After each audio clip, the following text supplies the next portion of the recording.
Welcome, everyone, to What the Force. I'm Marie-Claire Gould, your host, and today we are going to be talking about the morality of Star Wars with a lens to moral psychology. And for this, I have called in the best person I know to talk about this, which is my cousin, Dr. Paul Conway, who I've known since I was a baby. But has made a name for himself within the world of moral psychology, is a prolifically published contributor to the world of moral psychology, and also knows me really well, and so I roped him into doing this.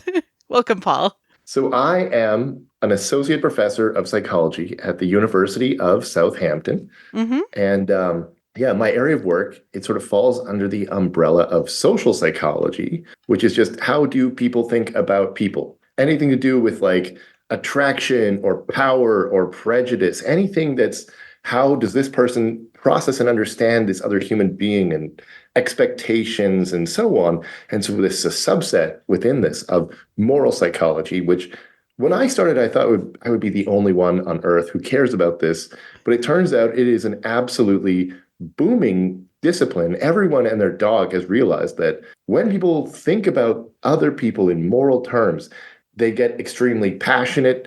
They're very motivated. They have strong feelings, and this leads to strong judgments and behaviors. And so it's a very fascinating area of work. How do people think about right and wrong, good and bad, who is evil, who is good, who do you trust, who do you not trust, who do you punish, and so on. And so, very excited to be here today with my cousin, Marie-Claire, and we're going to talk about morality in Star Wars. And there is a lot of cross-pollination between philosophy and this field of moral psychology, because people have been thinking about morality since we have documentation that they have been thinking. And so, some of the concepts end up kind of bleeding into philosophy and how we think about the world. But you tend to, or you have taken a more clinical approach to it, or a more structured approach, in that you conduct studies and you write papers with, actual scientific outcomes to show how humans behave in these situations. And in many ways, without at least some version of morality within our society, humans wouldn't be where they are. Agree with that. Yeah. I would even go further. I would suggest to you that there is no known human culture or society, current or presently or previously recorded, that doesn't seem to have a system of morality. It seems to be a human cultural universal. We all care deeply about whatever our idea of morality is, and there is a lot of cross-cultural similarity in what people care about, although there are, of course, some differences as well. And I would agree with you that it's really important. I would go further to say morality is the foundation of human civilization, of human sociality, that without a system of morality, no one would ever get along with anyone else long enough to achieve anything worth doing. So if you like roads and schools and hospitals and the internet and movies, it's morality that allowed that to occur. Or just, pro-social behavior that allows groups of humans to interact with each other. And so why Star Wars with regards to this? Well, because as much as I love talking about Star Wars from a mythical perspective, from a psychological perspective, this is actually an area of Star Wars that a lot of people talk about, but they don't really maybe talk about why it works or what it's trying to do. And George himself has said that Star Wars is a morality play. In fact, in this 2012 interview with Bill Bradley, who interviewed George Lucas on it, they spent a fair amount of time in this interview actually talking about what is good, what is bad, whether George views himself to be a good person. And really, he kind of frames up his view of Star Wars and what he was trying to accomplish in this pretty short, 90-second clip. So I'm just actually going to share that out with you. Here you go. So we can listen to it together. I think you should be able to hear it this way. Not counting social misfits, of course, or people like you and me. Yeah, No, I mean, are you a good person? I try to be a good person. But of course, that's a very complicated question. It is. And it's something you have to ponder because you're doing it every day. You're saying, should I do this or shouldn't I do this? Now, through mythology and things, we're taught certain things that are good and certain things that are bad. But a thinking person questions all that and say, is this really good? Am I really doing the right thing here? Am I really being a kind, compassionate person? Because to me, it's really about a compassionate person as opposed to a person that is consumed with self-interest or a selfish person. Those are the two things. Mm-hmm. We all have good and evil in us because we have the selfish side of us and we have the compassionate side of us. The idea is, how do you keep those things in balance? And by keeping those things in balance, you can do a lot of good things. You're never going to get, everybody's human. Everybody's greedy. When you become greedy, then you do bad things to get stuff from other people. Mm-hmm. Once you get that stuff, then you become afraid. Once you become afraid that somebody's going to take it from you, then you start striking out at people and you get angry at things, you get worried, and that puts you in a whole psychological mindset that turns you ultimately into an evil person, where you're doing horrible things to people, thinking that you're doing the right thing, but you're doing it because you're afraid they're going to hurt you before you hurt them. What I love about this quote and clip is that it really frames up like why he wanted to do the prequels. Because it's literally like the Yoda lesson from the prequels. Like, fear leads to anger, anger leads to hate, hate leads to suffering, right? So it's the Yoda lesson. And so even in the original trilogy, New Hope, Empire, Return of the Jedi, he's talking about things as in like the morality play of the good versus evil, and that the hero will rise to protect the society. And we are really representative of this hero, each of us in this society, to protect what is good and right for everybody. But then he goes on in the prequels to talk more about how societies degrade or individuals degrade in this allegory of Anakin. Yeah, I think it's a fascinating clip, and he brings up a lot of stuff. So we can talk about the societies degrading, I think, second. Yep. But for me, what stands out to me there first is this distinction. What he talks about, sort of this compassion versus selfishness. This light side, dark side within us all. And to me, this really reminds me of. There's a lot of work in sort of economics and biology and psychology on what motivates people to want to be good, or what are the conditions where people will trust each other enough to be good, and when do people undermine or sell out other people to be selfish. And there's this idea of what they call non-zero sum interactions. I'm not sure if you're familiar with this idea of non-zero sum. Well, okay, if you have $5 and I take it from you, you have 0 and I have 5. My gain of 5 and your loss of 5, the net is 0. Right. So there's no, I've won and you've lost, but there's no change in the total amount of resources. But what if we collaborate? What if I invest $5 and you invest $5 and we team up and we create some new wonderful thing that other people like, and then they give us money for that thing, and then we've turned our investment together into something that creates more value than either of us started with. This idea of non-zero sum. If you add up the costs and the benefits, it's more than 0. Mm-hmm. So maybe a better example would be in the ancient world. Imagine you had chickens and I made blankets. Okay, we both have 2 problems. We're hungry and we're cold. Okay, I make blankets so I'm not cold anymore because I made 100 blankets and I take the first one and now I'm warm. But I have 99 bonus blankets that aren't really very valuable to me because I've already solved my problem. I'm warm now, but I'm still hungry. And you, meanwhile, you have 99 chickens. So you have 100 chickens. You eat one, now you're full, but you still have 99 more chickens that aren't that valuable to you because you're full. Yeah. So if we trade, that second blanket to me has lower value than it has to you because you're cold. And that second chicken has more value to me than it does to you because you're full. And so when we trade, if we are both trustworthy and you actually get the blanket I give you, and I don't say, I've got your chicken, now I'm running away with my blankets and chickens, right? If we actually cooperate together, we are creating value out of thin air by trading our time and our effort and our resources to create something that's greater than the sum of our individual contributions, a non-zero sum contribution. Right. But as you can imagine, as people come together in societies and groups of humans to create these, living in a community and working together, and we can build something that's great. But then there's this temptation to cheat, to free ride. Let everyone else give blankets and chickens, and you just eat all their chickens, take all their blankets, and you give nothing, right. Or as little as you possibly can. That is a temptation that all of us must manage, right? And then we are left as like a biological being in the world. You have to eat every day or you're going to die, right? And you have to breathe. And that you can invest some of your time and effort into helping other people. But how much time and effort and when are you allowed to then take something back from the community?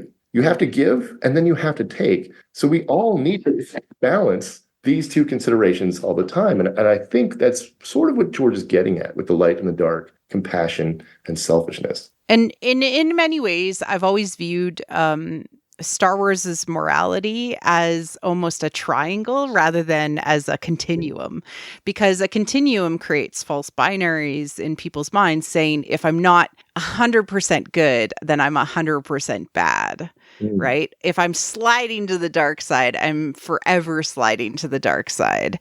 Whereas in a way, you're almost the person that is sitting between these two binaries, and where you are on the path, as long as you're compassionate for other people and contributing to the society, you're heading towards light side. But there is no possible way for an individual person that consumes resources out of our world or a galaxy far, far away to be entirely selfless. It is impossible because you must eat.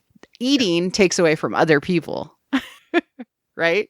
And I think that's like the biggest struggle people have when they look at Star Wars, in that it seems to create this binary when really it's more like a triangle, or you're along the path. And depending on what you're trying to achieve or what your mentality is going into it, means that you're going to be looking at the world in a particular way. And it's really a deeply personal story. You're supposed to look at it from your own perspective. But what ends up getting confused for a lot of people that watch is that, just like how people read the Bible and read it literally versus metaphorically, sometimes people just don't pick up on that message that you're on your own journey and you're the only one that can tell you what morality looks like for you.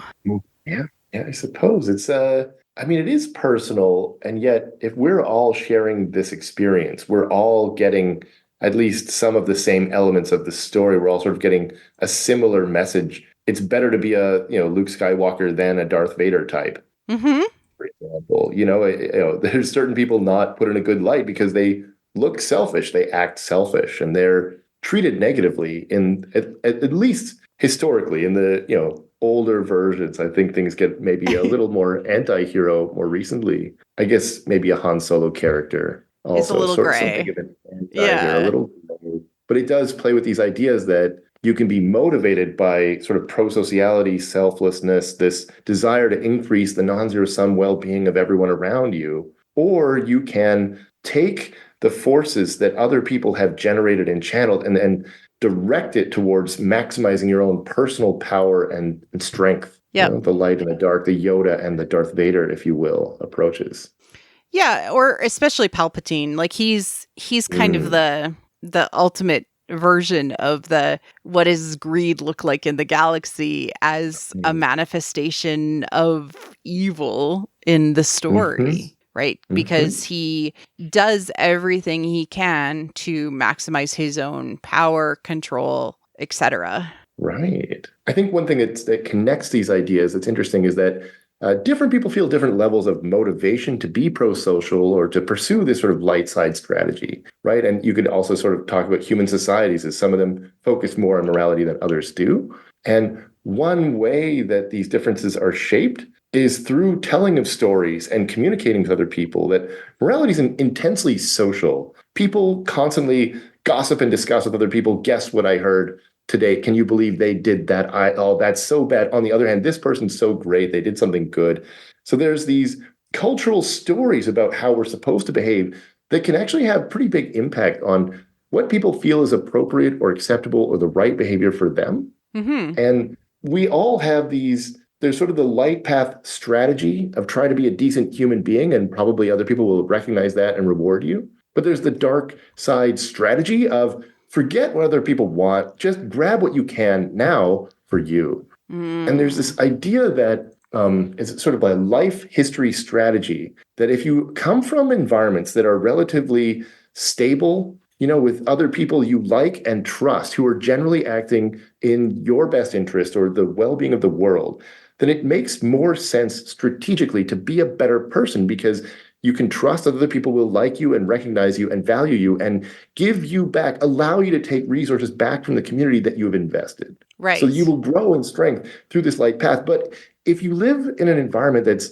dangerous, unpredictable, other people, you can't really trust them. You're never quite sure if someone says, I will totally pay you back. I'll give you chickens. Don't worry about it. Give me all your blankets. Are you really going to get those chickens? If you can't trust other people, then it becomes a smarter strategy to be selfish, to not worry about the future or other people, because you have to eat. You have to focus on yourself. You can't afford to care about other people too much. And so one thing that in human society, we have these stories that promote this idea of being the hero, the selfless person, and how that's better than the dark side selfish pathway. And the idea is that by sharing these kinds of stories with each other, we're promoting a worldview where we all should be better humans, because that will literally create a better world.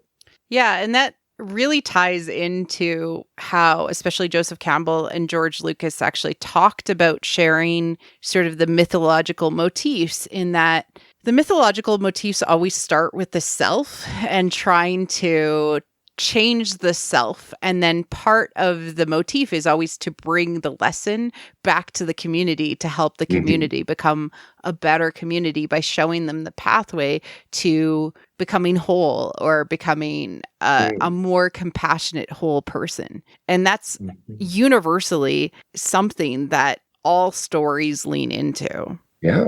What is interesting to me is that Star Wars itself is aimed at these 9 to 12-year-olds, especially the first trilogy is and actually the prequels too. It was 9 to 12-year-olds.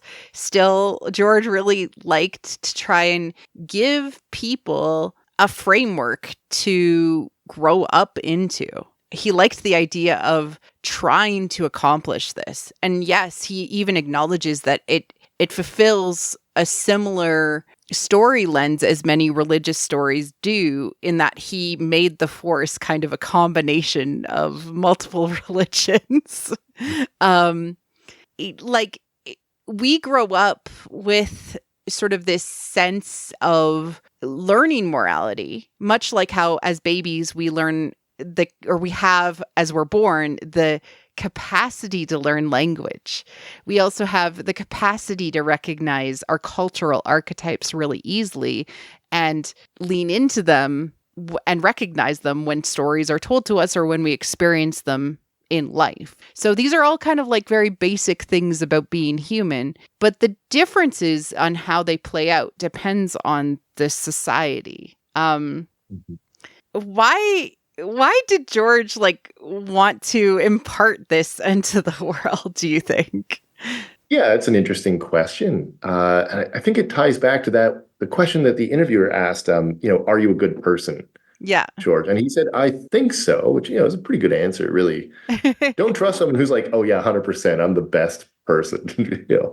I think he cared a lot about his legacy or his impact, his influence on the world. And if he wanted to create something that was going to be widely shared, he didn't want that to be a corrupting influence. He wanted that to be moving people towards the light side and away from the dark side. That's my impression. I'm curious if you agree. I think, especially after Star Wars, he had children. And as he continued to tell stories, Willow, the prequels, the later Star Wars were all in the lens of him trying to be a dad. And so although he had this idea that really fascinated him, which was, are the stories of our past, if we retold them with the lens for this generation, which talks about things like the moral conflict of the Vietnam War with a sci-fi but also supernatural lens, if I retold them but used the psychological, archetypical motifs of mythology and religious stories, would it still be as impactful? And it was almost like a fictional experiment in some ways, I think. That's where he got to when he started consuming more and more of Joseph Campbell and what Joseph Campbell was saying, which was that there is a sense of structuralism to our stories from a comparative mythology perspective. But as he gets later on in his storytelling throughout his career of stories, it's more purposeful to say, these are the types of stories I want my children to hear, and thus more reflective on the world and more purposeful, not as generic. Yeah, interesting, because you're right. Probably especially in his early work, before he was thinking too carefully about the children and what are they going to learn from this. If he was, he was reading Campbell and thinking about this monomyth and so on. And if you think about the hero's journey in Campbell and so on, sort of the question is like, how do you become a better, stronger person? How do you gain status and recognition in society due to your accomplishments and who you become?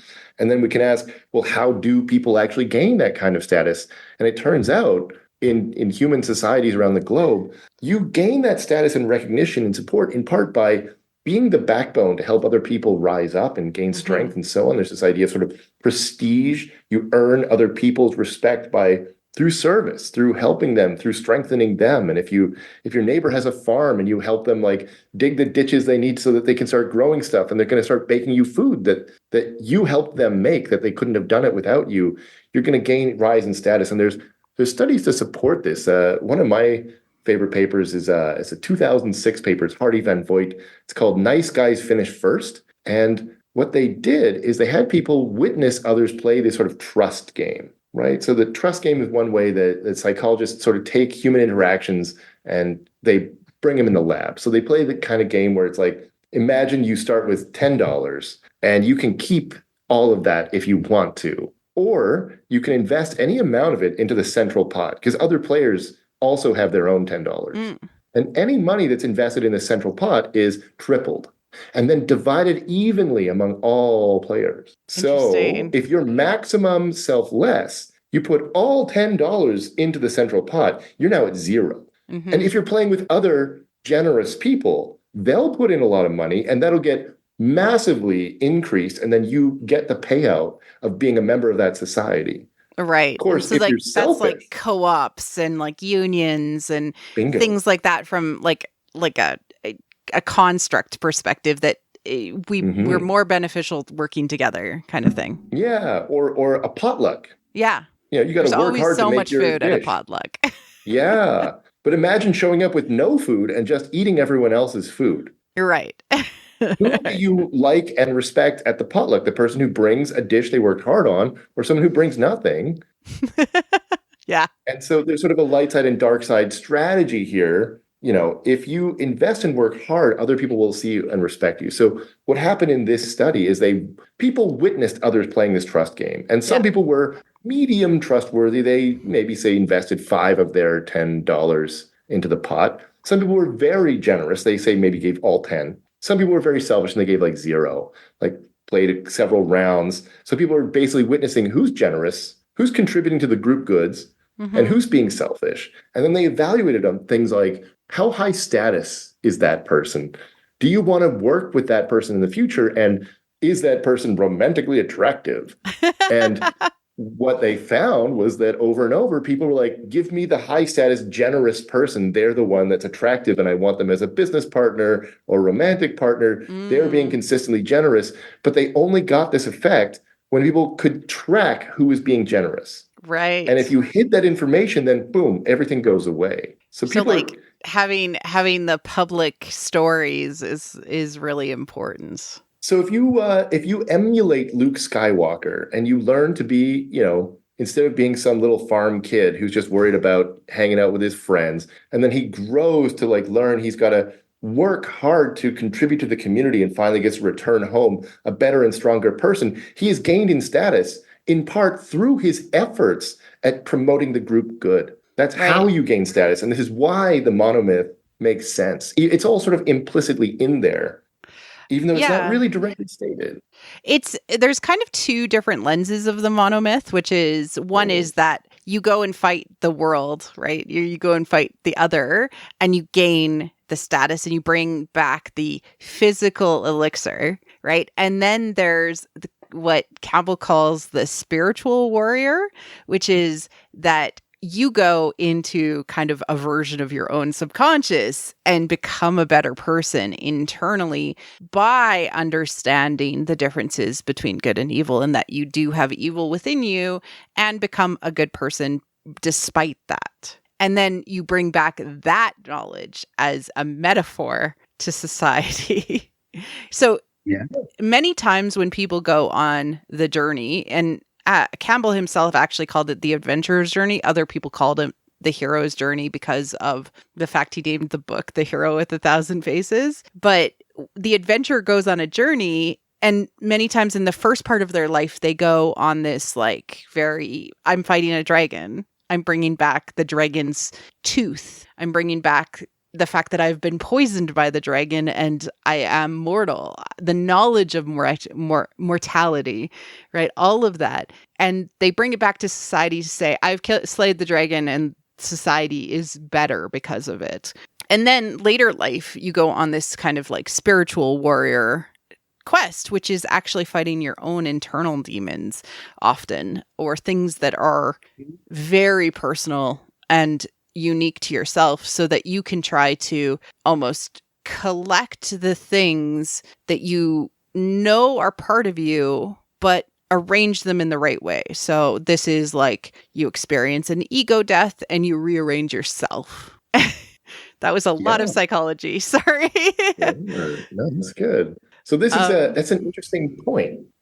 Because even if you do become the hero, you become this sort of high status hero through your selfless actions in the first phase, it does still raise these important character questions, which is if someone, and because the way that humans work, doing good deeds generally is rewarded or viewed as respectful, and you can sort of gain status by doing that. So what's the real motivation there? Is this person actually motivated by other people, this compassion that George is talking about, or are they secretly selfishly motivated and just masquerading as good in order to get the personal benefits of being good? So there's a construct called moral identity, right? This is Carl Aquino and Americus Reed have this sort of measure where they ask people how much do you sort of like and care about being a good person? Do you agree that you want to be a good person? You're trying to be a good person. And then so they have this sub-element called internalization, the idea that you care about being a good person at the core of yourself. Your sense of self is sort of merged with this concept of morality, but there's another element that they call symbolization, which is that it's the public facade of your self-identity. It's that you want other people to believe you're moral. And then this internalization element seems to be the part that's predicting charity donations and helping the poor and just generally trying to be an actual good person. And then the symbolization is when people go on Twitter and they say, I am the best person. I totally helped this person. You should worship me. I'm great.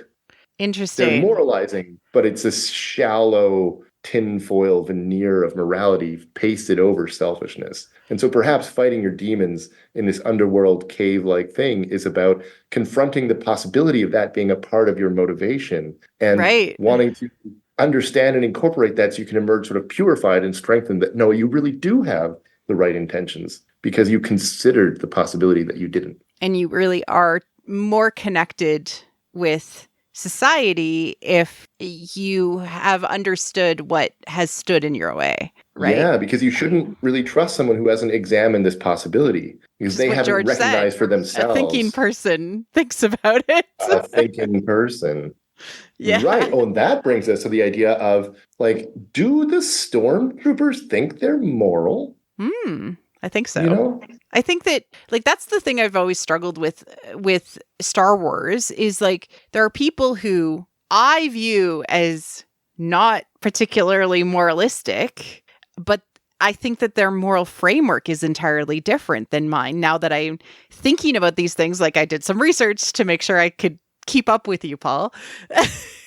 But especially people who were part of the January 6th insurrection. Many of them have Rebel Alliance tattoos or identify with traditional Marvel superheroes and view themselves to be like the heroes of their own stories in some ways, right? And it's because, and I'm like, how can you watch Star Wars and see what I'm seeing and have a completely different lens to that? And like, maybe it's time to talk about moral foundations. Yeah, it might be. Because I think like that's really interesting to me is like, how can two people who are relatively raised in a Western society have completely different reads of Star Wars? Mm-hmm.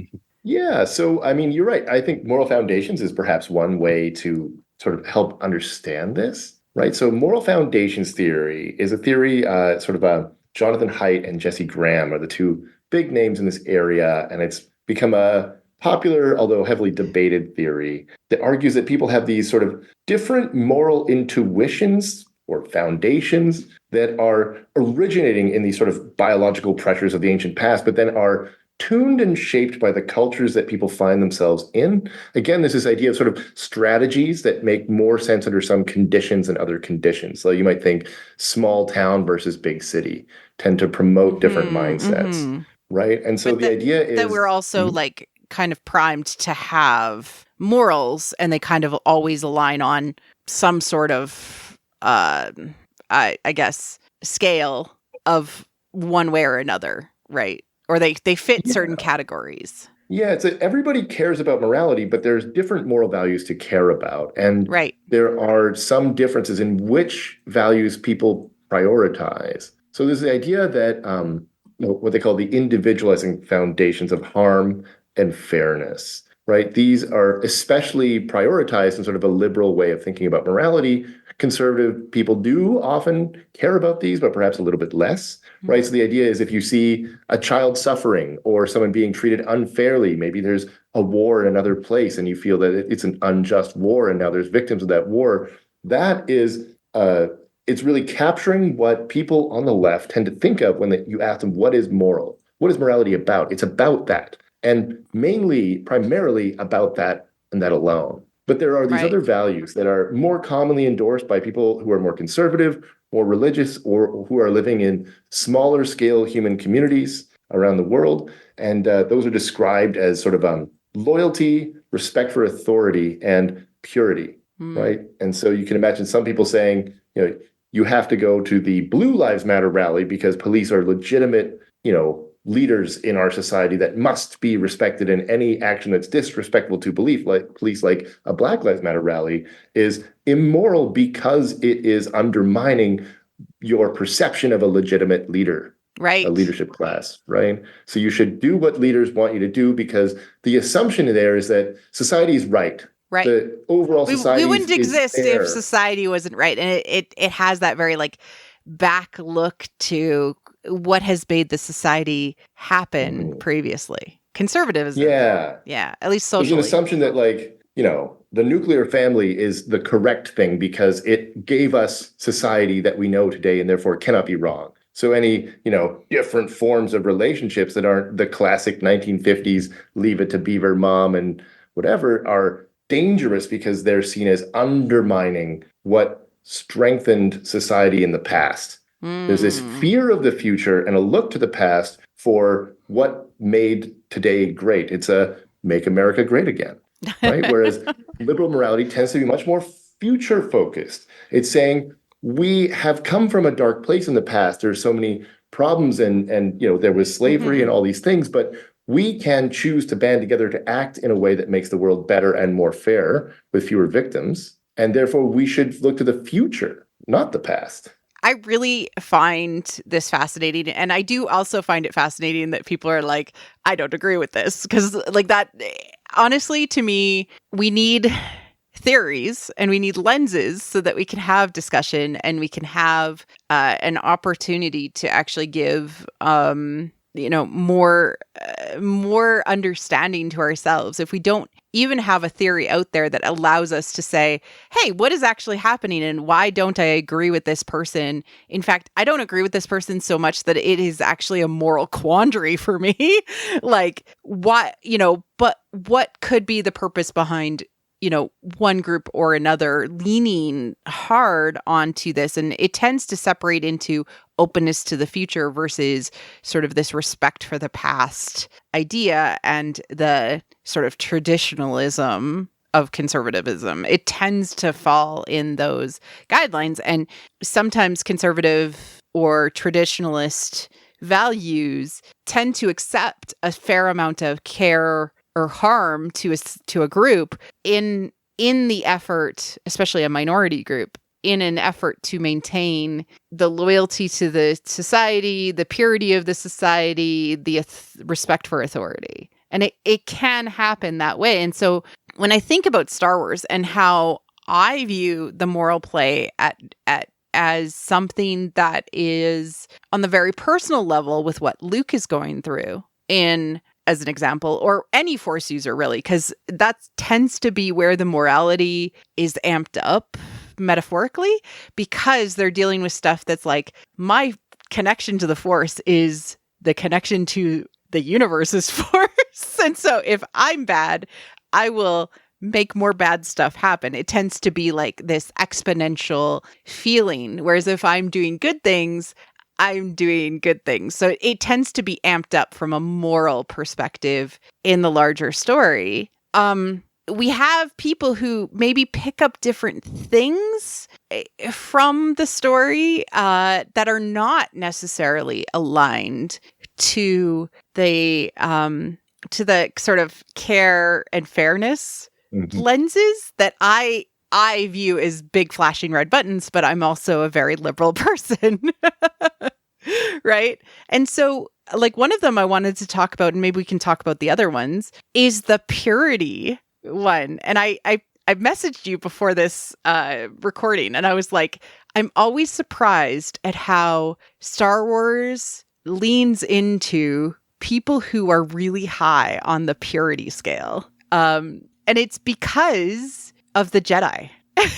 Yeah, there's this interesting element, the Jedi, of them being sort of these monastic, celibate, feelingless creatures that are just supposed to somehow, I guess they use their brains or intuition to solve everything without having normal human emotions, or at least they're not supposed to. Right. And if they do, then it leads to an Anakin situation.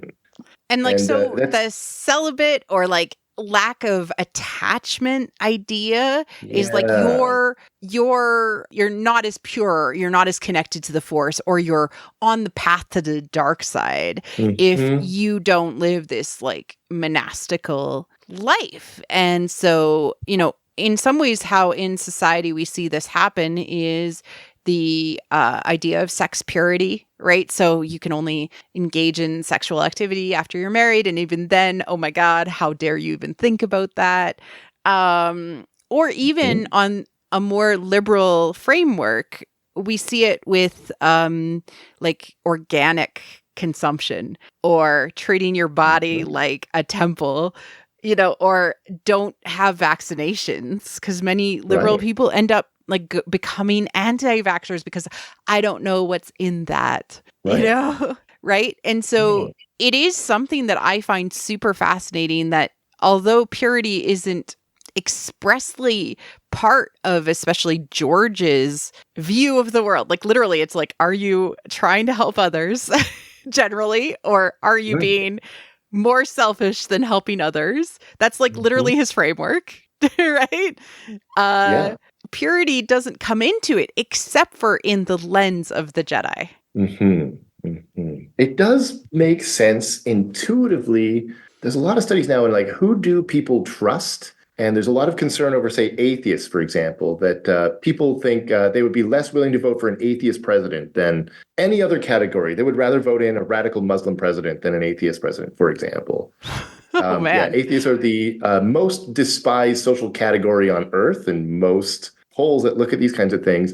And there's some famous quotes by even famous atheists said things like, I don't believe in God, but I sure hope my maid does, right? People in general find it easier to trust other people that seem to have a strong sort of religious or monastic or purity-based worldview because they should be reliable partners who consistently do good things, and therefore you should interact with them in a positive way, and you'll get a net benefit in this sort of non-zero-sum way. So if the Jedi are pure, morally pure, and they don't get distracted by the sordid realities of being alive, then they should be a more trustworthy organization in theory. And this actually reminds me of the effective altruism movement. What's that? Yeah, the effective altruism. So it's the idea that, if you had to choose, would you save your kids or some kid you've never met in a burning building? It's the sort of idea. Trolley car decision. We're going to get there. That's my particular expertise. No. But this, the real question here is you have emotions as a mom. Yeah. That motivate you to want to help your kids and make sure they're protected and safe. Mm-hmm. And you maybe don't have as strong an emotion for some kids you've never met or children overseas or starving people somewhere far away. So there's a guy, Paul Bloom, he wrote a book called Against Empathy, where he argued that emotion and empathy is too parochial. And if we as humans rely too frequently on empathy, then we'll never really get anywhere. And there's a lot of work on this collapse of compassion idea that the bigger a tragedy, the less people are motivated to help the victims of the tragedy. And if you show people there was a disaster, we have to help these people, you show them one crying child, donations will pour in, but you show them a whole community, no one wants to donate. There's too many feelings there, so people close off their empathy, right, or they fail to actively engage in empathy because they cannot handle 100 or 1,000 people's tragedy. So the effective altruism movement basically says, stop having so many damn emotions. If we want to help the world and make it a better place, we have to use our logic brains. So we need to invest only in charities that have the absolute maximum return on investment. For example, the United Nations right now, I believe, says that investing in women's education in very poor countries is one of the most effective uses of your donation dollar you can possibly do, because they're going to go on to educate all the other kids that they're interacting with, and it's like a snowball effect. And yet people are like, oh, I donated to the local animal shelter. And yeah, dogs are cute, and if they're sad, it's really upsetting. Peter Singer is a famous utilitarian philosopher who says, stop donating to the opera. You should only be donating to the most worthy charity causes. And this is all undergirded by this idea that logic and intelligence and reason is the thing that will motivate people to want to be good, or it's the way we should decide how we should be good. And if you're using your emotions, you're failing, because your emotions are going to be naturally biased towards the people who look like you or who are close to you or who are in your group. And so in theory, this idea of the Jedi being pure and avoiding personal attachment is, they're supposed to be an effective altruism, a totally neutral, independent group who they're not weighed down by human weakness. But if you look at the literature, so Jim Everett, for example, at the University of Kent has done a lot of work on this. If you look at people's opinions of politicians or leaders, and we've done some work on this in my lab as well, if they're acting in a way that look like effective altruists, people respect that, but they don't trust them, they don't like them, they don't want them to date their daughter or come over for Thanksgiving dinner. No, you can stay over there, do your altruism thing, but you're not a real moral person because you're lacking the proper moral emotions the way a normal person should. Because you've never had to live in the world with making the day-to-day decisions. My dad, who is a Hume philosopher, would have agreed that the only thing that we can really count on is our emotions. Yeah. Because rationality came second. Hume, by the way, directly inspired moral foundations theory. That's interesting, and it totally makes sense. Oh, yeah. I find that so interesting that, especially some people really, really plug into the purity aspect of Star Wars. And, especially some of the storytellers are like, yes, the Jedi, but it was never really, in the original trilogy, and even, the cautionary tale of the Jedi's fall is that they, too, the institution, if you try to make something like what you said, as an institution, it is still fallible and corruptible by somebody who wants to corrupt it. Interesting. It is interesting because you're right. Institutions get so big, they take on this life of their own. And then, some of the policies and things will be directed towards continuing the institution. And over time, I get further and further divorced from sort of like the public good that gave rise to the institution in the first place. Mm-hmm. And so you could have this, this democracy, great idea, everyone's going to have a vote and that's going to make the world better. And then you can see that getting twisted by self-interested players into some sort of gerrymandered nightmare version that no longer really matches on to the well-being of everyone voting. I think there's a lot of parallels in history of this kind of thing. Yeah.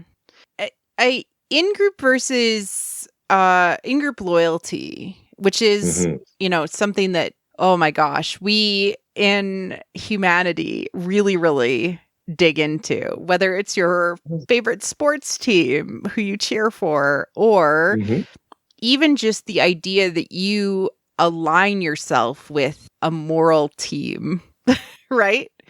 As soon as you're like not in that moral team, you're considered to be an outcast.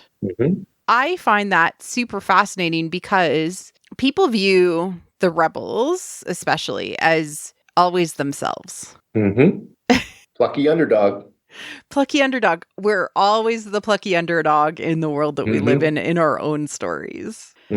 And I think where maybe the prequels struggled with some people was that there's very realistic things that happen, like the Trade Federation putting up like blockades is something that happens in society, like Cuba, Yeah, right. And people don't necessarily identify with the Trade Federation, but the U.S. has been the Trade Federation to many locations throughout the world. I find this one particularly, like this moral foundation, to be particularly interesting because we not only have people who identify with, say, the rebels, but people who also identify with the villains in Star Wars nowadays, but not in a way that's like, oh, I wish to choke people, but more they find empathy with the villains as they're represented in a more gray or potentially redemptive story. Or even they just really like the villains, like the 501st, and dressing up of them and doing like charity events. Well, villains have more fun, don't they? They're more interesting. Being the hero is kind of boring. It's be a nice person. Okay, be nicer. And a villain gets a more dynamic, dramatic range if they do have a redemption. And if they don't, I think some people still like them better. Well, we talked through this idea of the light strategy and the dark strategy, that there's always a strategy in all human societies, and in all people could choose this. Like, you could just burst into a bank and rob it tomorrow and you'd be really rich for a while. And then, that might cause you a lot of problems. Like maybe the police will burst down your door or something. But for a while there, and especially if you got away with it, you could see how exciting, how powerful, how stimulating that could be, and there's this enjoyment, this temptation to like, what if I turn to the dark side? What if I pursued that strategy? There's advantages. It's just, it comes with major downsides that it's going to disappoint or upset all the people you care about, probably. Yeah. And, it might destroy your ability to get along in society and so on. But there's reasons people do it. People just do. Star Wars often does physical manifestations of the dark side. Like, as an example, Emperor Palpatine looks more and more decrepit with time for a variety of reasons. Darth Vader is a walking robot. Grievous, not Darth Grievous, but Darth Maul looks like a manifestation of the devil. Grievous is more robot than man, things like that. So they tend to have physical manifestations, or they're always contained in a mask, so they're hidden and cloaked and not really humanized. Yeah. It's interesting because it also is sort of a physical depiction of this idea of like sort of perversion or, becoming impure, corruption. That's the word. Yeah. Exactly. And so it tends to try to lean on this idea that like, if you're not humanized, you're impure. And like being corrupted by the dark side is being impure. And so it tries to play into that, but like people also find it cool to dabble in that. And I personally don't think like it's a bad thing to be like, I identify with this villain, or I think this villain is really neat, because it's all like shadow play to me. It's like, I understand this part of me. I'm never going to be a Darth Vader. But I think that Anakin's story is really interesting and thoughtful, and especially the fact that he receives, and he is redemptive in the end and turns back towards the light to do the right thing, which is save his son. Yeah, I think that's really interesting, is the redemption of Darth Vader, right? You talked earlier about this idea that, like, if you do something bad, then you might be a bad person. And there's this risk, there's this cycle that, I mean, suppose you do something bad in your life and then you feel like, oh, well, I used to be a good person, but now apparently I'm a bad person. If you take that idea and you really adopt that, and it becomes part of your self-concept, who you feel you are, there's this idea of moral injury, that you have damaged your self-concept. It's like, I'm going to hell now. So I might as well keep on going. Yeah, what's the point of doing something good now? Because it's too late. You're already going to hell. So you may as well at least maximize your personal benefit from, like, if everyone's going to hate me, then I'll become the thing they hate, because it's like the only way you gain some power but there's always this potential that someone going down that pathway might turn it around at some point, this redemption arc, and move back to the light side. And, Darth Vader's obviously so far down the pathway, you think there's no way he could ever turn back. And by showing that, it's supposed to sort of give hope, I guess, to the viewer. Like, all of us, no matter how dark or bad we think we are, how much you think you're going to hell, maybe there's some way you can turn it around. And that's a really healthy mindset to have. Yeah, and it is absolutely one of the core lessons of Star Wars that I think that gets, I don't know,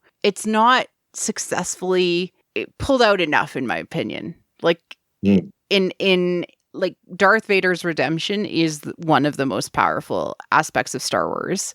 But we also have, like, Kylo Ren's redemption now as, like, another example of that, in that he dies to save the person he loved. And I guess he's dead. Who knows? We don't know. It's mystical.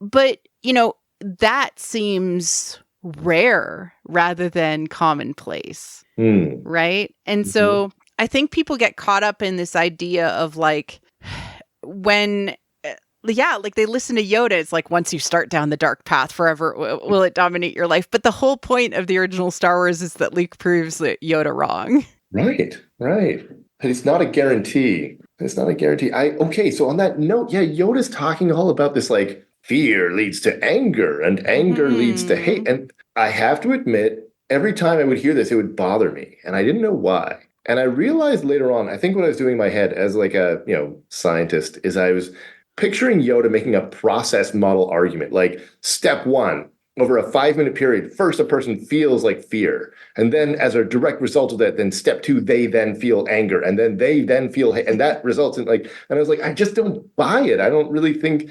But listening to some of these George Lucas interviews, I kind of, like, if you sort of take it as a step back and not like this is definitely leading to that, but more of a general thing, I think it comes back to, we talked about this idea of, like, when is your strategy, like, when does it make sense to strategically be selfish? If you don't trust other people to have your back, if you can't rely on other people, if you're worried that someone might take your chickens and never give you any blankets, and you're just going to get screwed over by trying to be a good person, then under those conditions, it does motivate people to want to be more selfish and less concerned with other people. They've been taught by the world they can't afford to be good. Right. And in that way, this sort of fear, and it does lead to the dark side. It brings up characters like Darth Maul, who you may or not be aware has a very tragic backstory, where he was manipulated from birth to be not trustworthy, not trusting others, really never given a chance to choose another path. You have people like Asajj Ventress from the cartoons, who also similar situation, basically corrupted from a very young age, was a Padawan, but then taken into a situation where she was abused until she kind of became an agent of evil. You have Vader, who was given like this high authority framework from Palpatine, where he was like, if you're not with the person I view as leader, you're against everything that I believe in, regardless of the care and harm that I might be doing, regardless of anything, if you're not on this path of authority, you're against me. And the emperor also undermined his trust in other institutions like the Jedi. Yeah. He was like, you can't listen to Yoda. He's not going to tell you the truth. And he's sort of, it's almost like a cult leader, chopping off his social relations until there's no one left. Yeah. And I think that's really fascinating to me, is like, how do sort of moral frameworks change and how do moral teams change? Because that certainly does play out in Star Wars, that people like Anakin specifically, moral team, like he was a Jedi. He was considered to be the best of the best. Like that is kind of one of the things that goes into. You were the chosen one. You were the chosen one. You were the best of the best. But how did that kind of switch? Is like, well, if you align yourself and surround yourself with the types of people that have a different moral framework and you agree with them, you're going to start to shift your morality to like that team in a way. Yeah. And it's interesting you say this authority, like this authority view, because this now reminds me of the work on moral dilemmas, these trolley dilemmas, which you were so excited to talk about. You promised the trolley dilemma. Yeah, because I think they're an interesting case where well-meaning people who really do care about others and their outcomes will intentionally choose to cause harm, knowing it's going to hurt, but they feel that's the right thing to do, best thing to do, right? So the classic trolley dilemma that you're probably familiar with from a million memes is like, this runaway trolley is going to run over 5 people, but you could choose to press a button so it changes to a different track and runs over 1 person instead. So should you or would you kill 1 person to save 5 lives? Right. And, there's a lot of work on like, what are the psychological mechanisms that people are using to resolve these dilemmas? And it's a massive 25-year debate and the field's a mess. But one thing that we could suggest is that there's a role for things like empathy and emotion and compassion and concern, and especially leading people to not want to become a murderer. Right. So the stronger you amp up these emotions, the more like, I can't do it, I'm out. Even though I could, in theory, save these 5 lives by becoming a murderer, I'm so upset by the thought of becoming a murderer, I can't go through with it. And on the other hand, they choose to make no choice in a way. Yeah, they choose to, because it feels like less of a decision if they just sort of let things happen. Yeah, you say, well, who sent the trolley? Yeah. That wasn't me. That's not my fault. That's the trolley coming, right? And so on the other hand, you could step up to the plate, become a leader, impact the situation, by which you're saving 5 lives by murdering now. Yeah. So you could say, I can't be a leader. I'm going to sit over here and just witness everything. Or you say, I'm going to intervene and do something, but the thing I'm doing is harmful. So you might say, well, that's just dumb because I've never had to kill anyone with a trolley, which is something I hear all the time. And what I say to you is every government faced this exact problem when COVID happened. They all had a choice. Okay, COVID is a big problem. It's a trolley come down the track. It's not our fault. We didn't send COVID. I mean, most of us. And so a lot of people are going to get hurt. And we could do nothing, or we could implement government policies like we're going to have shutdowns now, we're going to have mask mandates, we're going to all this stuff. Immunization levels. Yeah. On purpose. The government hurt everyone on purpose because in theory, by doing those harmful policies, they could slow or stop the spread of this big event that wasn't their fault. Right. And so it turns out people have this conception that leadership requires the ability to sacrifice like this, because a leader has a duty to keep in mind the overall group and not just the individual well-being of some people within it. And it's a low leadership. It's like a follower mindset to be like, no, this one person on this one track, I like them too much. I'm not going to be the one who pulls the lever. That's someone else's job. Whose job is it? Whoever's strong enough to lead. So we've done a bunch of studies in my lab, and other people have done studies like this too, looking at what do people believe about other people who do or don't kill to save 5 lives or various things. Right. And basically what we find is that when someone says, no way, I won't kill, they think they're so warm, they're so moral, they're so trustworthy. What a wonderful person. But they're also sad and pathetic and low leadership and not very smart. They're incompetent. Never hire that person to be James Bond. It's impossible. They don't have the strength. And on the other hand, someone who says, yeah, I'm going to do it. I'm going to kill 1 to save 5. You're welcome. People say, wow, they're so strong, so powerful, so smart, so competent. What a great leader. But don't let them near me. I don't trust them. I don't like them. They're cold. They're an evil, bad person. Don't date my daughter. Stay away from my family. Right. And so it's kind of So like that. Palpatine. Oh, yeah. But I was also thinking about Luke and the fact that like he killed, like the kill rate of Luke Skywalker versus like other sort of bad characters, right, is actually quite high in the Star Wars universe because of the fact that he blew up the Death Star. Yeah, that's a good point. That's a lot of people. Now, if people feel that others are blameworthy because they have free will for their bad choices, then harm to them tamps down the emotional response we have to harm. There's a paper on this by Corey Clark and colleagues in 2017. So if you are Luke Skywalker and you think everyone working on the Death Star, they are all morally compromised because they freely chose to go there, assuming they all freely chose to go there, right? Then it doesn't feel so bad to blow up the Death Star because those bad people got what's coming. Right. Because they signed up for this. They, subscribed to be part of an evil regime. Yeah. And people, the argument here is that people have a motivation to view others as having free will when they want to blame them. And so if you're a rebel, and you want to fight the Empire, like it's gonna help raise your status and it's gonna bring down, then you want to view them all as a bunch of bad people with bad intentions and bad outcomes, and they're making the world worse. And therefore the harm I cause them is a valuable service to the greater good. And therefore I'm not really a bad person. I'm actually a hero, not a mass murderer. And so it sort of complicates it when the story itself either humanizes those people to having moral quandaries, which has happened.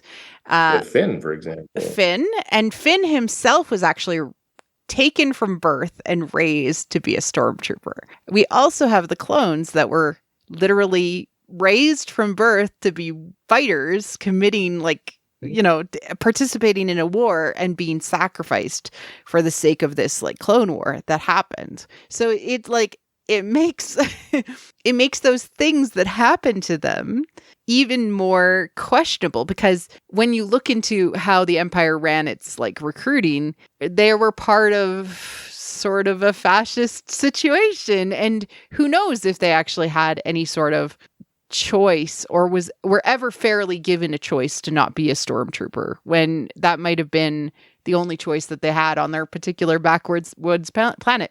Luke almost became a stormtrooper. He almost joined the academy. That's what he was asking his uncle at the start of the thing. I want to go to the academy. So that's an interesting it's very interesting you saying this, because this debate comes up a lot in, say, the legal system.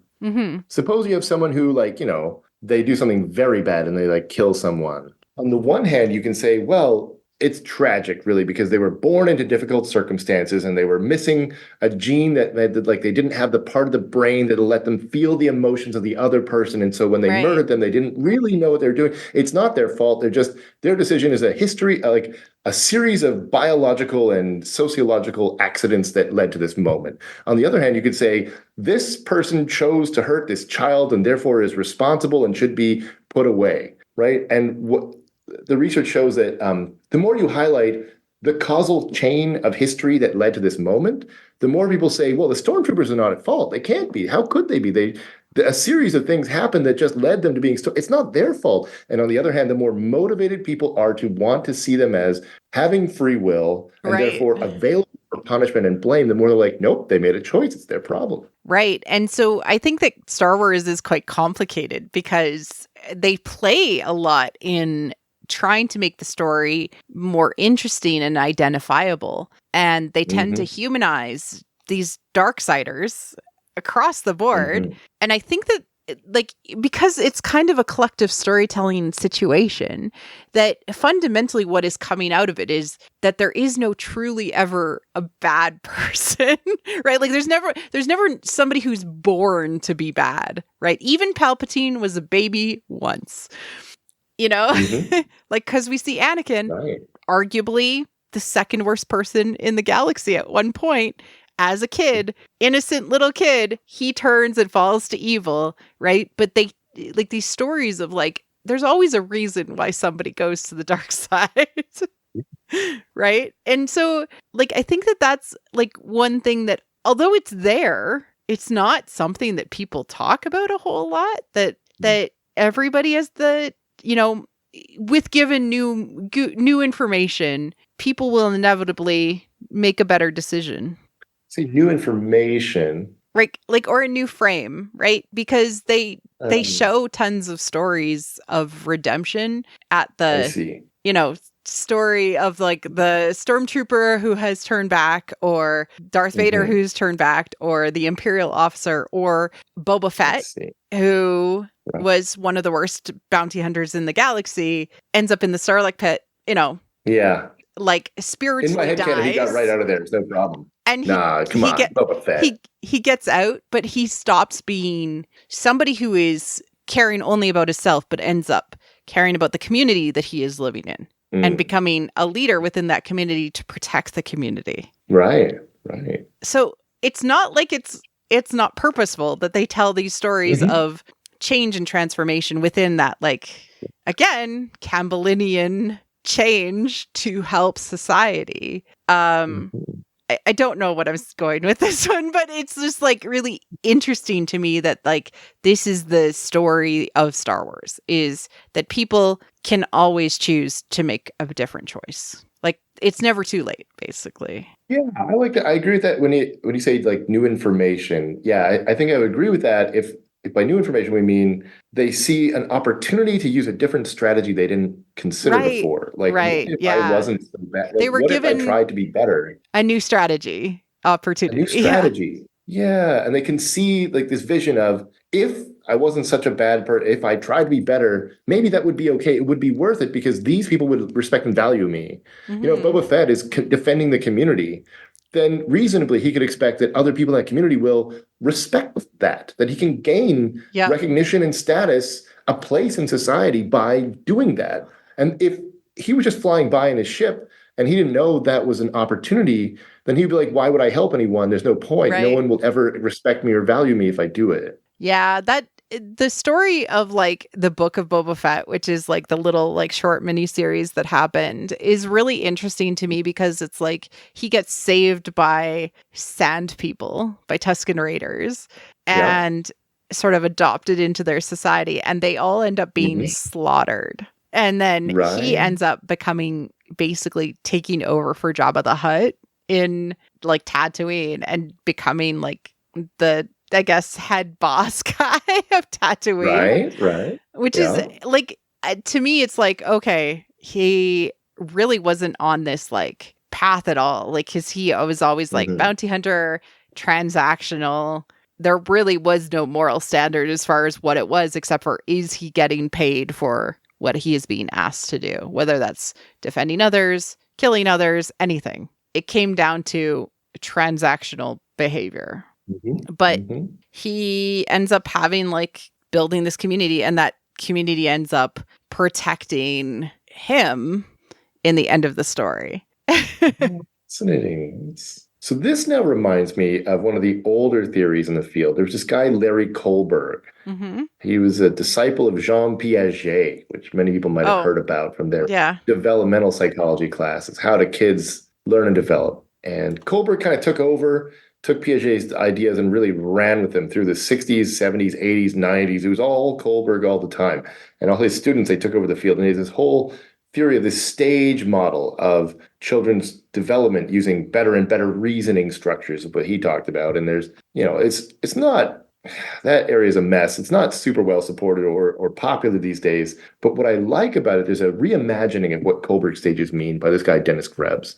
Canadian is Simon Fraser. And what he argued is that Kohlberg's idea of what he called stage one morality is essentially follow the rules, follow orders. If something is rewarded, it must be good. If something is punished, it must be bad. And what he argued is this is effectively the morality of the military, the stormtroopers. They don't know any better. They're just following orders, as it were. Right. And potentially you could move on to a new stage. What he called stage two was this sort of it's the idea that you're fundamentally selfish and self-interested, but you might sometimes treat other people decently enough if it means you can get them to give you stuff and get rewards. So it's the morality of business interactions. Get the best business deal you can, but you have to actually make a deal and shake your hands to get the deal to work. And then in theory, there's sort of this idea of stage three where people start to say, okay, but what would like a good person do? and they think in this way, according to this model of like, what would a good daughter do? Or what would a good mom do? What would a good pet owner do? So it's about your social relationships and the duties and obligations you have to other close people. Right? It would horrify the effective altruist because it's all based on this close one-to-one relationships that I owe my partner this because they're my partner. And then in theory, people go on to this new stage. That's like, the morality of the family, as it were, or like the community. And then you could sort of blow that up to what he called stage 4, where it's now, what would a good citizen do? What would a good police officer do? What would a good judge do? You think about the ideal role in society. So I like to say to people, like, if you're driving down the street and then you see a siren behind you, what do you do? If you say to yourself, I don't know that cop, so I'm not stopping. Right. You're doing it wrong.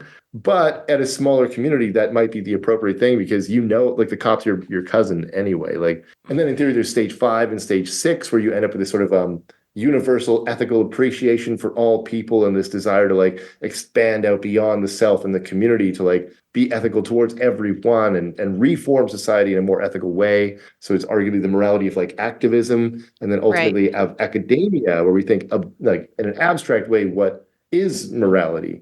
And, it's funny that you put academia on top. Well, I mean, it's kind of embarrassing because the studies keep showing like Kohlberg wanted to have this like end goal that people move towards. You could say academia, but you could also say like church or philosophy or something. Yeah. He wanted to argue that this is how you get from being selfish to being purely altruistic, he assumed, through this sort of stage thing. But his model actually shows no one really ever scores at stage 6. It's not really a thing that humans do very much. And he had to do a whole lot of backtracking, backpedaling, and all that. But he wanted there to be a pathway, and cross-cultural ethnography. Like, it doesn't really show that his stages 4, 5, and 6 are well supported outside of North America. There's many, many problems with this model. So instead of thinking of it as a stage model where people develop 1, 2, 3, it's more like, what is the situation? And people are adjusting their thinking to match the situation. So when I ask my students in the classroom, what would you do in the trolley dilemma? They're giving me the answer they think that they should give in a hypothetical abstract thing. But if they go out in the street and their sister's in trouble, they're probably thinking, oh, she's my sister. This is morality of the family situation. Mm-hmm. So that would suggest that academia, by asking people what their questions are, we might be misrepresenting what people actually want to do. Right. So like Dennis Krebs guy, for example. Given real situations. Mm-hmm. Right. Right. And one thing that he did, he asked students to answer all these like moral problems. And he told half of them, by the way, you're submitting your answers to the philosophy department. He told the other half, you're submitting your answers to the economics department. And they gave very different answers. Interesting. Oh, man, there's so much that you've given me to think about. But I wanted to ask you, Likewise. What are some things with Star Wars that you've struggled with? Yeah, I mean, I think the big one, so we talked about this idea of like fear leads to anger and anger leads to hate, and how like it used to really bother me. I think I'm softening on that. I think another one that bothers me is this idea, this light side, dark side, is that there's this focus on balance, that they're supposed to be in balance, and you have to have a balance, and like Sith, too, there always are type thing. And like, why two? Like, why does there have to be? There doesn't have to be a balance. It doesn't sit right with me. Right. And I think that that's like where us in Western society aren't used to the idea of like the Tao Te Ching.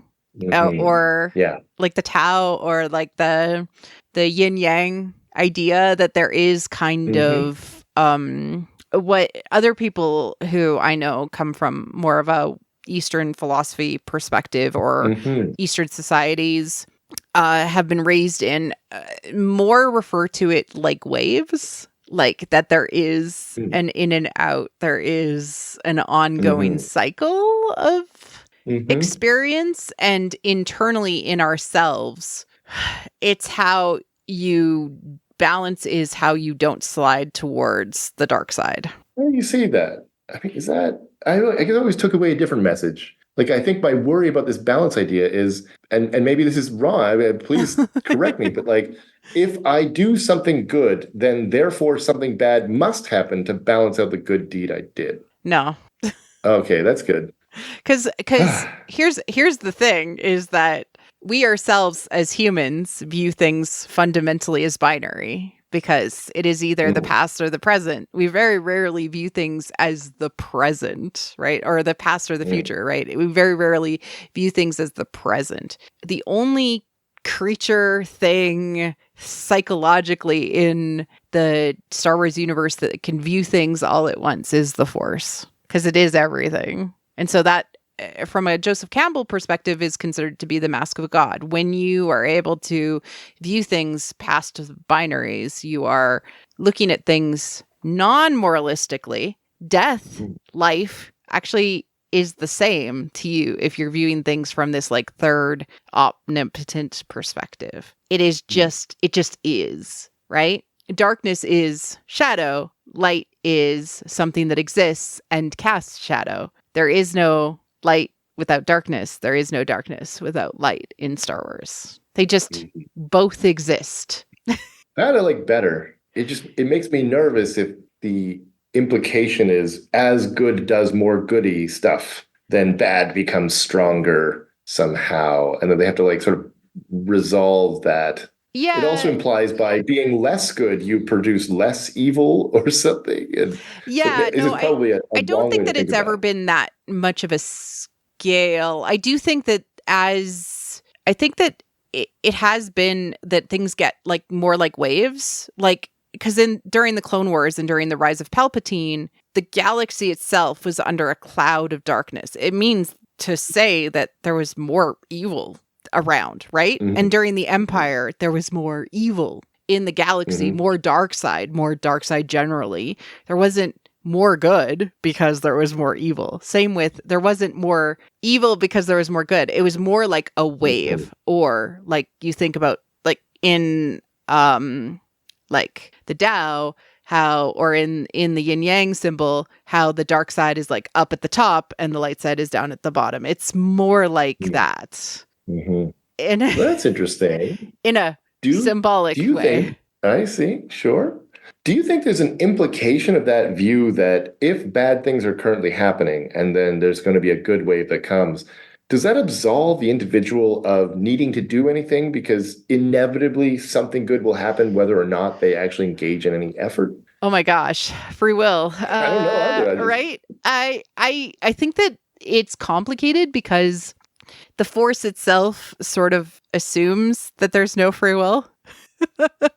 Because everything within the Force is known, future, past, everything. And once you become a Force ghost, you know everything. It's like the religious paradox, right? In theory, God is omnipotent in, say, like Western Christian tradition. So why do bad things happen? Yeah.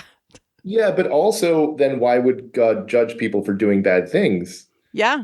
We're also motivated to believe in free will, even if we somehow at the same time don't. Yeah. And so there is this question of free will within the galaxy, and that like, okay, if it's an endless cycle of dark and good, and eventually it'll just become dark and good again, what is the point, right? I don't have a good answer for that, really, because like you want to try, and I think George would probably say, well, even given the inevitability of dark and good going in this cycle again, you want to still try to make the world better for those around you. The Dalai Lama might also say something similar. Sure. Be a good person, and then if you're able to, make the world a better place for those around you. I think that's fair. And if we do that enough, then more and more people will make the world a better place. And maybe there's this idea that bad things are inevitable in life, like coronaviruses show up and like, death comes for us all and whatever. That isn't necessarily your fault or my fault. It just is, harm is incoming. So the only way there's anything light is when people push back by doing good things. Yeah. The good things are not as inevitable. The good things are choices. And that's always been part of George's whole like thing is you can always choose to do a better thing. You can always choose to be more compassionate. You can always choose to do, and it is harder to make a choice. That Yoda did tell us that the light side is harder in some ways. Yeah. And less seductive than the dark side, which is easier to choose to be selfish in some ways. Oh, yeah. Yeah. So that's interesting because a lot of people conceptualize self-control as a key part of morality. And if you've got this light side strategy, dark side strategy, the temptation of the dark side is you could be rich right now. Yeah. If you rob a bank, you could totally get rich right now. And there might be long-term consequences, but screw your future self. You're focused on self right now. If you hurt somebody right now, you will be more powerful right now. Yeah.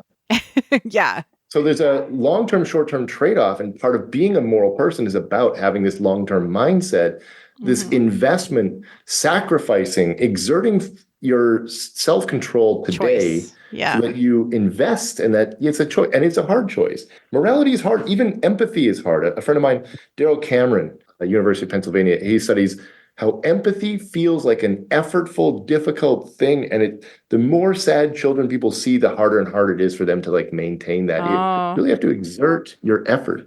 Because and to me, that's always been kind of how balance in the George perspective is that you're on a slippery slope down always. It's always hard for you to not be selfish because everybody has the desire to do selfish things in their life. And so balance is sort of like, are you leaning towards the light versus allowing yourself to slide towards the dark? Mm-hmm. Yeah, that's interesting. So without the attempt for balance, it would be very unbalanced, but in a dark direction. It wouldn't be that things all become good just by chance. Yeah, that's interesting. I like that. It actually takes conscious effort. And one of the episodes that I recorded by myself called Seek Joy, which is all about like the Force and what is the light side. I talk about how George also talks about the light side as seeking joy rather than pleasure, because joy comes from community and interacting in the world in a way that brings more. Back to your point about us working together as a community or with compassion for other people creates more than it was before. Whereas pleasure is inherently selfish and self-serving, only to the self. And I really love that framework on top of thinking about it as compassion and selfishness, because it shows that you do get a benefit from doing things with others and working from a compassionate, joyful perspective, building community, etc. But yes, it is not as powerful as the immediate hit of pleasure or power or whatever it happens to be that is drawing you into that selfish framework. Yeah, I really like this framework. I remember I listened to that episode that you did, and it made me think in the psychology literature, this distinction between, like, when you talk about like well-being or happiness, we often call this subjective well-being, and there's sort of different components. And one we could call like momentary affect, or how are you feeling right now? What's your emotion? Is it positive? Is it negative? And then you could also talk about sort of the sense of meaning. And this is important when you look at studies on parents. Because most parents, if you phone them up on a random Thursday and say, how is your momentary positive affect right now? They say, through the floor, you wouldn't believe it. They threw the Cheerios everywhere. I'm so angry. I can't even tell you. My life is terrible. Parents are often reporting low well-being in all these surveys. And if your friend who's single is just sitting there like, oh, I'm having a glass of wine and enjoying my life. And you're like, that jerk. But if you actually ask a different question, which is, do you feel that you have meaning? Like, does your life have meaning right now? Parents report actually very high levels of meaning. And your, single friend drinking their Chardonnay, they're enjoying it, but they don't get that broader experience out of it. Right. Much. They don't have the long-term view, like we talked about, of like what it means to them to have committed to these small humans to be there. Like everything. Like as a parent, like, and you're not a parent, I can definitely see the difference. But like, and it is, I find George's framework when he actually adds in this aspect of joy and like what you're looking for in life, like to be really thoughtful, because he says like, it is really about, not like joy is not something that is going to last as long, but overall you're going to be happier longer, right? And he's not telling you to avoid pleasure because it happens, but don't seek it, right? Don't seek it out always, because it's never going to last as long as it did that first time, right? Mm-hmm. Oh, man. Yeah. I really jive with his particular way of thinking about that, and how seeking joy and joy that comes especially from helping others is like a really good framework for me personally. And that reminds me of one more study. This is Liz Dunn at the University of British Columbia. Mm-hmm. She gave people $5 or $20, whatever. And she told some of them, by the end of the day, you have to spend this on yourself. And then they phoned them up in the evening. They said, how happy are you now? But other people, they said, you have to spend this on someone else. Right. Buy them a little gift, get them coffee, just something. And they phoned them up, how happy are you right now? People predicted they would be happier when they spent the money on themselves. But over and over, they found no, people reported being happier when they spent the money on other people. Yep. And that is the perfect analogy for how George especially viewed morality and the benefits that it gives to societies, and why societies work is that you are happier when you are helping others. Yeah. Paul, this has been so much fun. Yeah, great. Really interesting. I'm so happy you came on. I hope thank you we can find another me. topic to talk about, because I think having you back would be a lot of fun. Oh, yeah. Do you want to remind people where they can, I guess, search for you or find your work? Oh, yeah. I mean, so I even have a website. It's paulconway.org. And that's where all of your things are listed? Yeah. If you go there, you'll find the rest of my stuff. Or you can go on Google Scholar, but I guess non-academics are really, what is that? What is that? So, well, I will link to it in the liner notes. And so people can look you up and see the types of work that you've done, which has been really brilliant. And you've been in this sort of sphere for a while. Mm-hmm. So you're known. You're a known commodity. To people. Yeah. Absolutely. We should do this again. We should, yes. And thank you, everyone, for listening. Cheers. Yeah. Thank you. Thank you for listening to What the Forest. I'm Marie-Claire Gould, your host. Our music is orchestral music by Christy Crew for What the Forest. You can support the show directly on Patreon at patreon.com/whattheforest. We'd like to thank all our patrons, especially those who love and are obsessed with What the Forest: Sarah Joy, John, In Wild Space, Hal Rude, Anna Perez, Neil, Christian Luca, Carly Ann, Scott C., and Susan. You can support the show by wearing the Forest at our merch store, or like and subscribe on YouTube, or leave a 5-star review on iTunes or any other pod apps. It helps people find the show. You can connect to us on Twitter, on Facebook, or at whattheforest.ca, or our Discord. Links are in the liner notes. Feel free to reach out and start a conversation. Cheers.